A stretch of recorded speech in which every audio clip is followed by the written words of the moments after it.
The sun bled into the horizon, casting the plains in a feverish gold as Clara staggered through the smoke-choked remnants of her life.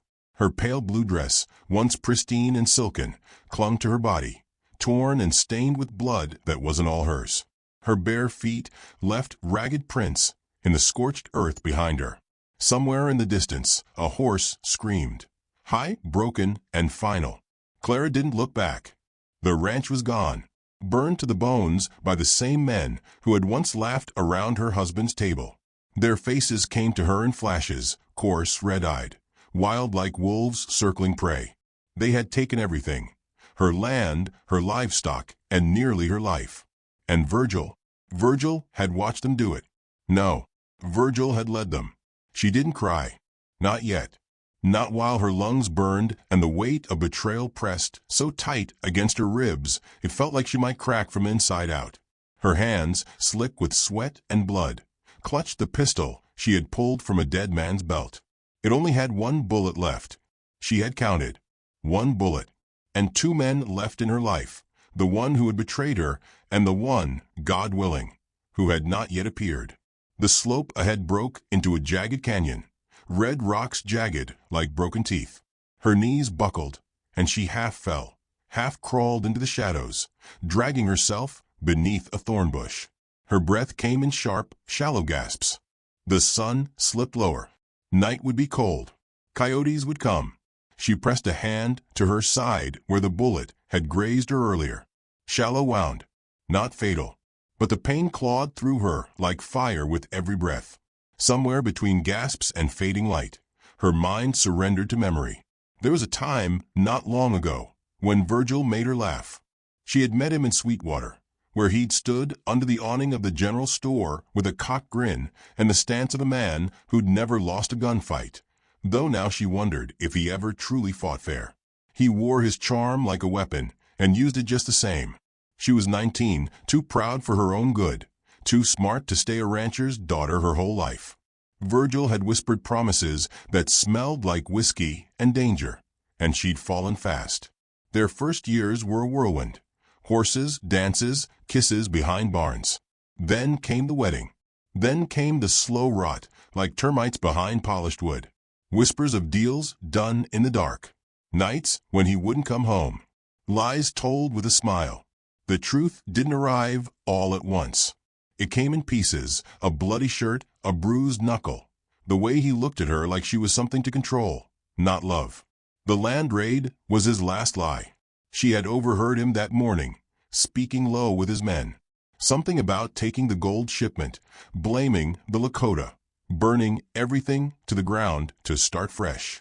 She hadn't wanted to believe it. But when the smoke rose and the riders came, Virgil didn't stop them. When she confronted him, pistol in hand, he only laughed. "You ain't got the stones, Clara," he'd said. Then he'd shot her, quick and careless, like putting down a sick dog. She should have died. Something shifted beyond the thorn bush. A soft rustle, deliberate and near. Clara froze. Her hand tightened on the pistol. Breath caught in her throat. She parted the branches, just enough to glimpse a figure. A man stood there, tall and still as the rocks. His skin was bronze, his hair black and braided tight against his skull. Across his chest hung a necklace of bone and leather. He didn't move, not even to blink. Clara raised the pistol, her arm shaking. "Don't come any closer," she rasped, though the words barely carried. The man tilted his head slightly. His eyes, dark as midnight, moved to the gun, then to her face. Slowly, with the kind of quiet that only comes from years in wild places, he crouched low. He spoke, but the words were not English. The sound was like wind in tall grass, foreign, low, calm. She tried again. "I don't want trouble." He said nothing, just looked at her, eyes narrowing as he took in her wound, her trembling fingers, the smoke behind her. Then, without asking, he moved closer. Clara flinched. The pistol slipped from her grip and hit the ground with a dull thud. She tried to grab it, but her arm gave out. The world blurred at the edges. His hand touched her wrist, light, steady, warm. "Rest," he said. One word, deep voice. Rough with accent, but unmistakable. Her instincts screamed to resist, to run, to never trust another man again. But there was something in his gaze. Not pity, not possession, recognition. He had seen hurt before. He lifted her like she weighed nothing at all. The scent of him, smoke, pine, sweat, filled her senses. She was too weak to protest. Her head lolled against his shoulder. Her eyes fluttered closed. The last thing she saw was the stars, blooming one by one in the darkening sky. And then nothing. When she woke, firelight flickered across a narrow cavern. Her skin prickled with the warmth of a wool blanket draped over her shoulders. The pain in her side had dulled to a hot throb, and her lips were no longer cracked from thirst. Somewhere outside, an owl hooted. The Cheyenne warrior sat across the fire, sharpening a blade with a piece of stone. The metal sang with each stroke. She stared at him for a long time before speaking. "You could have left me." He didn't look up. "I didn't." "Why?" This time, he met her eyes. "You fight to live. Not many do." Clara wasn't sure whether to take that as a compliment or a warning. She drew the blanket tighter. "I don't even know your name." "Tahsénan," he said. "Clara." He nodded once. They sat in silence. Something shifted inside her, something old and cold cracking. For the first time since the raid, her jaw loosened. Her breath came easy. She was not safe, not yet, but she was no longer alone. The flames danced between them, casting shadows that seemed to whisper of old wounds and new beginnings. The night outside was full of wolves, vengeance, and unforgiven sins. But here, between fire and stranger, a new story was beginning. And Clara didn't plan to be anyone's victim in it. Not ever again. Clara awoke to the scent of sage and smoke. For a moment, her senses tricked her into believing she was back in the ranch house kitchen, her mother grinding herbs in the corner, the stew bubbling on the hearth. But then the low drone of chanting pulled her from the memory, and her eyes opened to a world made of earth, leather, and firelight. The lodge was circular, its hide walls painted with rust-colored symbols she couldn't begin to understand. Feathers hung from the ceiling, swaying with every breath of wind that slipped in through the smoke flap above. A woman sat beside her, ancient, with braided silver hair and a face carved by time. She stirred something in a clay bowl and hummed softly, a sound that felt like a lullaby from another life. When Clara shifted, the woman's hand came down gently on her shoulder. "Shoo." "Still weak," she said in halting English.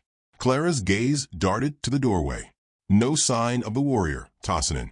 A pang of confusion flickered through her chest.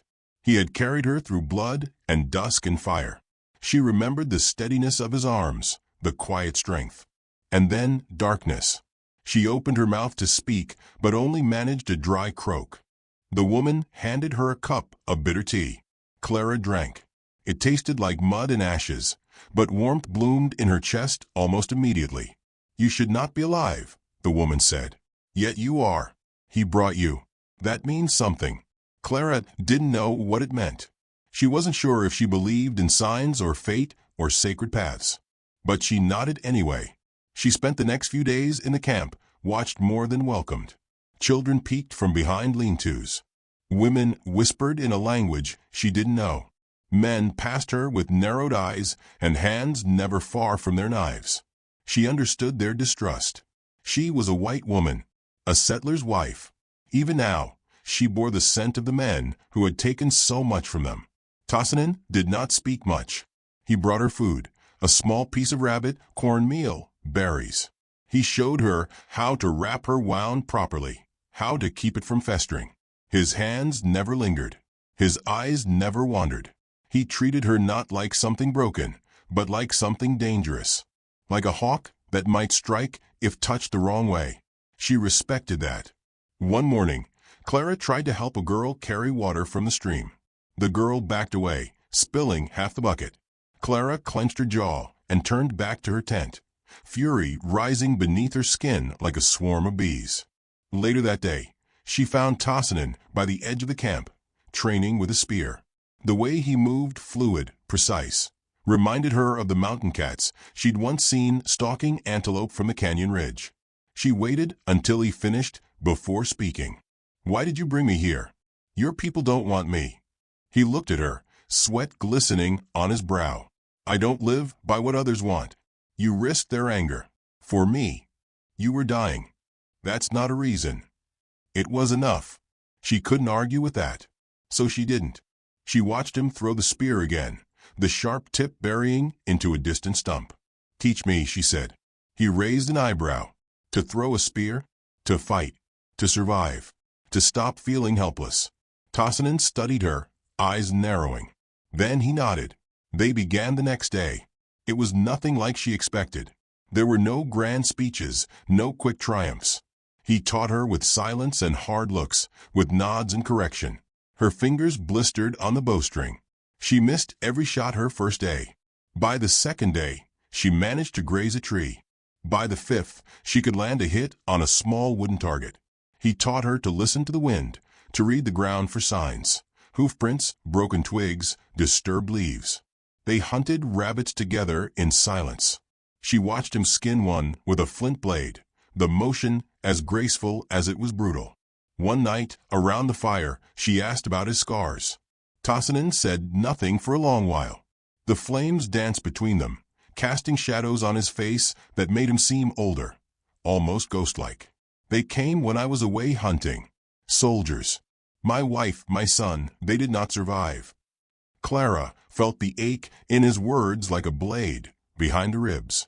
She didn't know what to say, so she only whispered, "I'm sorry." He looked at her, not with grief, but with understanding. "So am I." Their bond deepened in silence, forged in shared pain and quiet resilience. There was no romance, not then. Just two broken people who didn't flinch at each other's scars.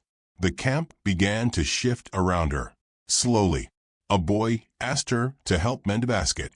An old man offered her a carved wooden pendant for protection. She accepted it with both hands and bowed slightly, as she had seen Tahsénan do. And then the storm came. Not of wind or rain, but of men. One of the younger scouts returned breathless one afternoon, shouting words Clara didn't understand. But she recognized the tone. Alarm. Urgency. Blood. Tahsénan was already moving. He grabbed his bow and knives, eyes hard. "What is it?" Clara asked. He paused only long enough to say, "Your husband. He's looking for you." A chill spread through her limbs. "How do you know?" 5 men. Well armed. Asking questions. Leaving no survivors. Clara's mouth went dry. She gripped the wooden pendant, now hot against her skin. "They'll come here. They might. Or they might wait. Circle. Watch. I can't let them hurt anyone else because of me." "You didn't bring this," he said. "But you can help end it." It was not a declaration. It was a challenge. She nodded. That night, the fire crackled louder. Shadows leaned longer. Clara sat beside Tahsénan, the knife he had given her resting on her lap. She had cleaned it 3 times. Her hands didn't shake anymore.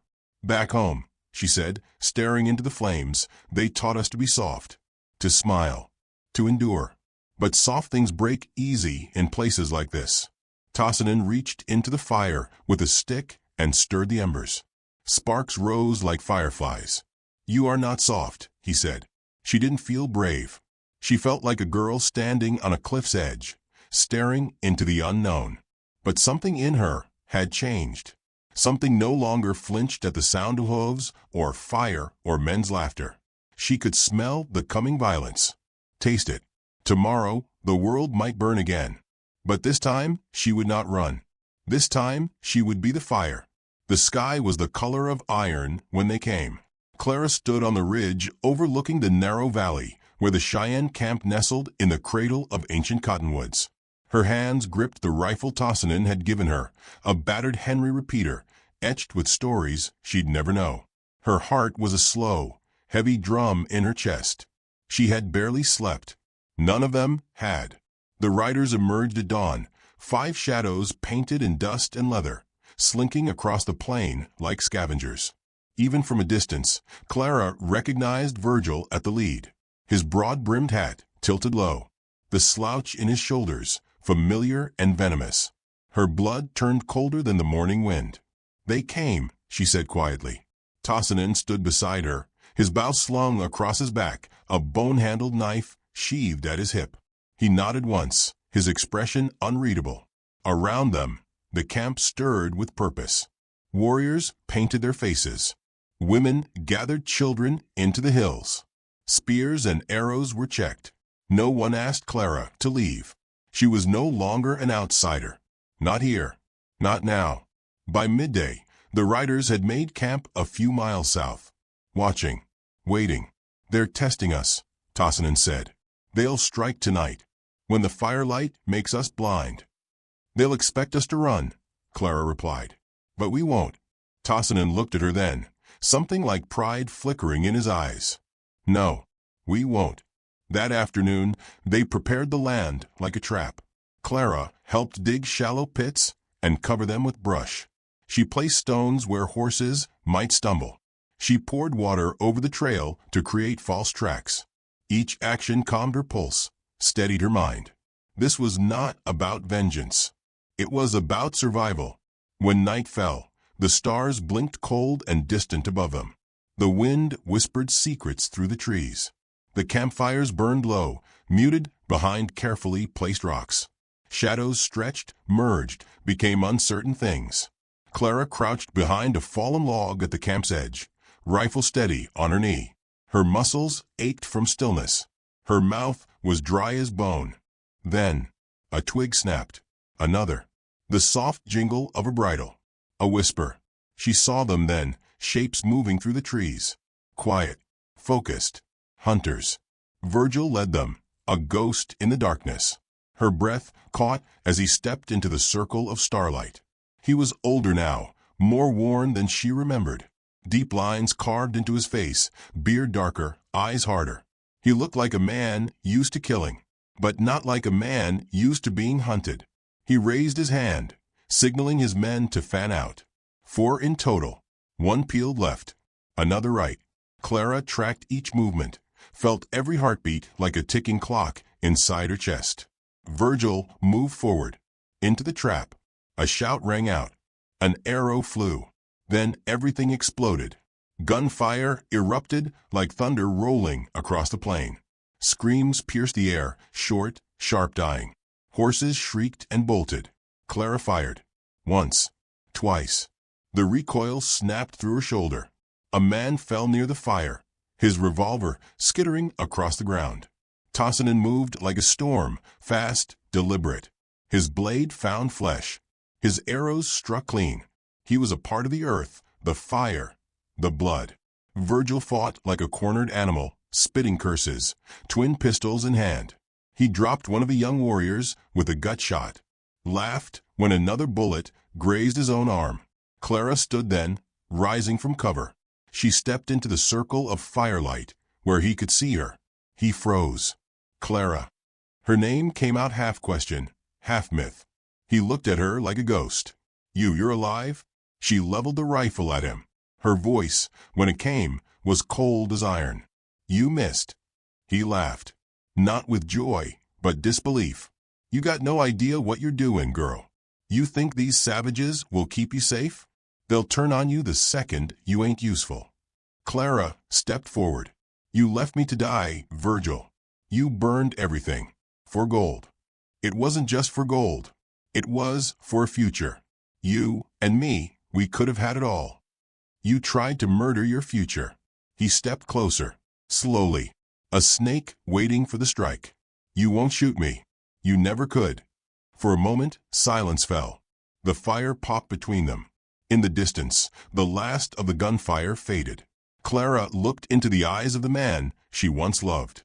The man who had danced with her in moonlit fields, who had kissed her neck and whispered promises he never meant to keep. She lowered the rifle. Just an inch. Virgil smirked. There she is. Then Clara pulled the knife from her belt, the one Tahsénan had given her, and threw it. It sank into his thigh. He screamed. Stumbled. She closed the distance in 3 steps and drove the rifle, but into his chest. He hit the dirt, gasping. She placed the muzzle against his heart. You don't get to haunt me anymore. This time, she didn't hesitate. The shot cracked like a final bell. When it was over, Clara stood above him, the rifle still smoking. Tahsénan appeared at her side.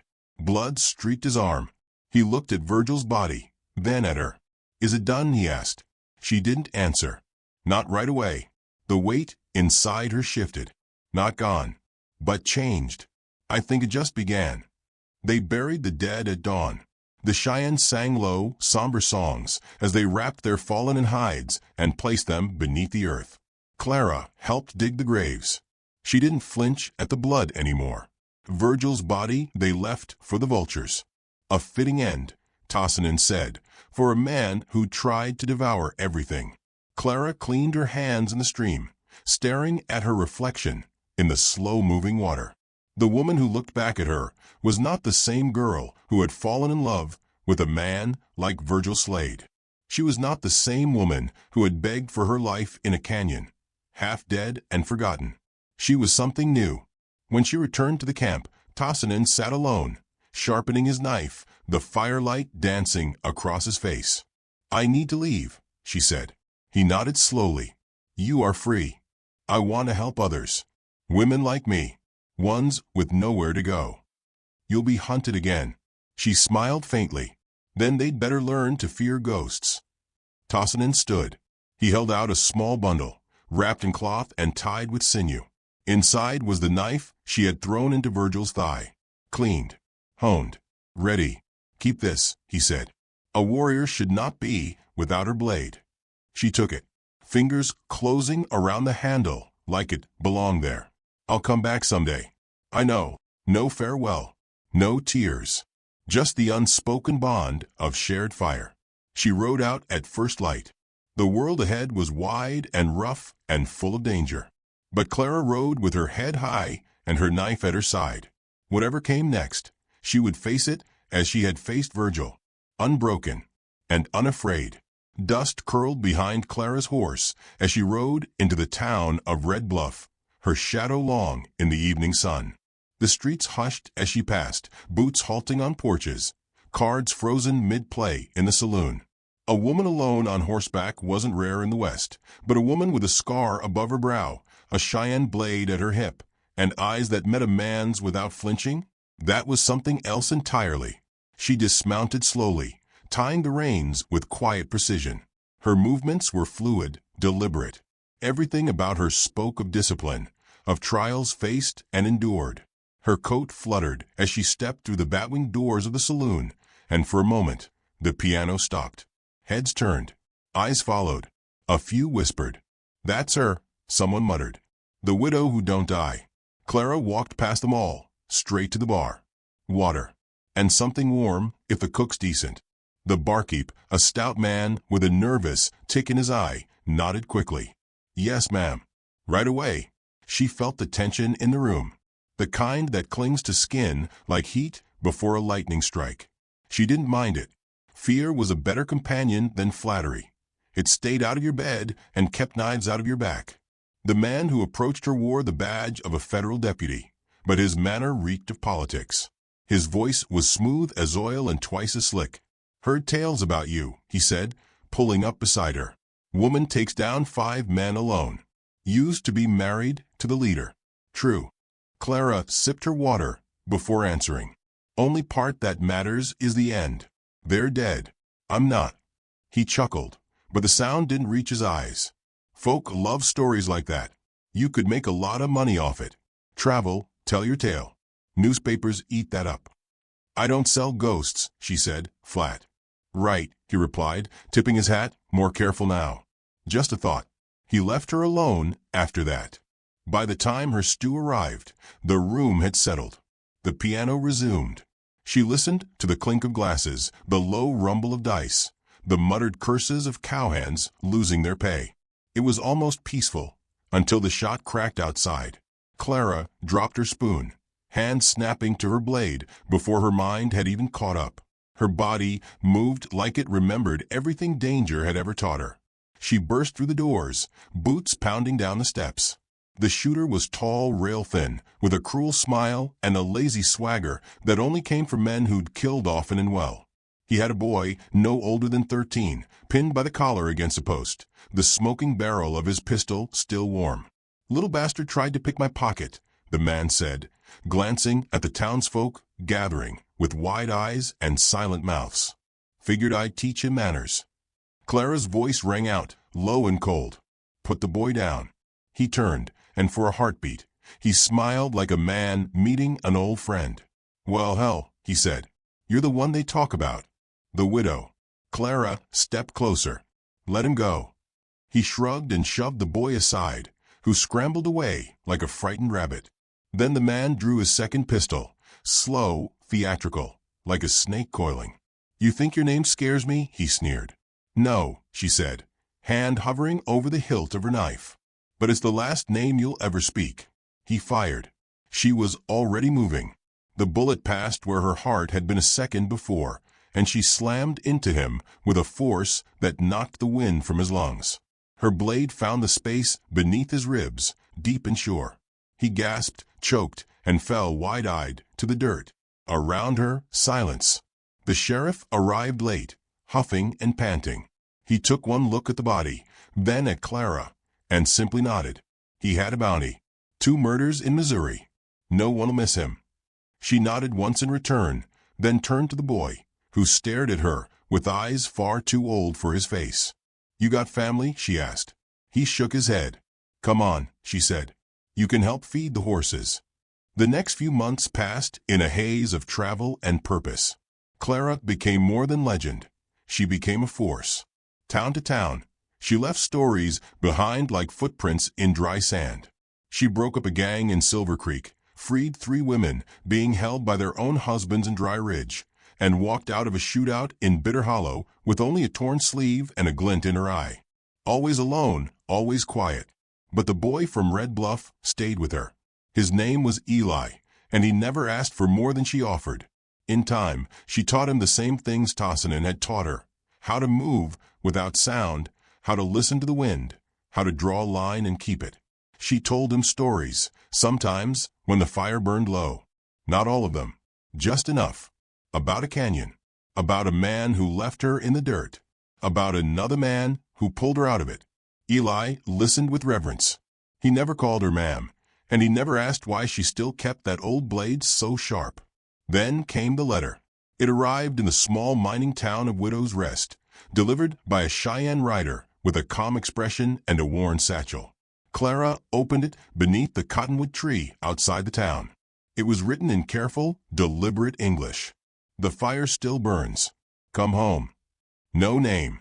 None needed. Eli watched her read it, then looked away. "You leaving?" "Just for a while." "You coming back?" She gave him a half-smile. "You think I'm the kind to disappear without warning?" He thought for a moment. "No, you're not." She left that night. The land was drier than before, the journey longer. But every mile felt like breath returning to her lungs. When she reached the ridge above the Cheyenne encampment, she saw that little had changed. The same painted hides, the same slow curl of smoke. But there were new voices, new children, and Tahsénan, older, sterner, waiting by the fire like he had always been. He didn't rise when she approached, just looked at her with that same measured stillness. "You came," he said. "I had to." They sat together in silence for a long while. Words were unnecessary. The fire cracked. Coyotes howled in the distance. Finally, Clara spoke. "The world's still full of ghosts." "And still full of fire," Tahsénan replied. He passed her a bowl of stew, just like the first time. She took it, her fingers brushing his. Neither flinched. In the light of the flames, her scars looked like war paint. His eyes gleamed with something between grief and hope. "You know," she said quietly, "they tell stories about me now." "I know," he said. "Half of them aren't true." "Then it's a good legend." They both laughed, soft and tired. Later, she'd return to Eli. Later, she'd ride west again, her knife still sharp and her spirit sharper. But for now, beneath the stars and beside the man who had once seen her when she was nothing but pain and dirt and willpower, Clara allowed herself peace. She had walked through fire, hunted ghosts, and become one herself. And now, at least for this night, she rested. If this story moved you, don't forget to like, subscribe, and share your thoughts in the comments. Some tales are born from gunpowder, some from grief. But the best ones, the ones that last, are born from both.